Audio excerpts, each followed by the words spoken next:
front of me is DOOGEE Blade 20 Max, and today I would like to show you how you can add photos to text message.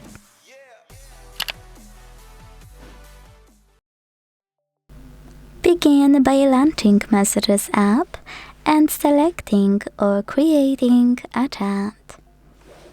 Wherever you decided when you're ready to take a photo within an app and add it instantly, use this icon of a camera and the photo at the bottom right corner. Then tap on those two arrows at the top right corner of camera section on the left. Adjust your camera however you wish, and after you will snap a picture, it will be automatically attached to your message.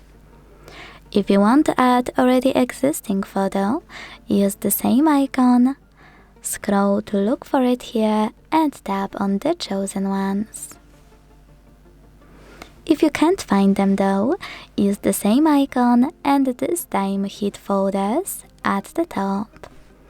Now find your photo within Photos app, click on it and do exactly the same with all the other ones you need. Thanks so much for watching. If you enjoyed this video, don't forget to leave a like, comment and subscribe. Bye!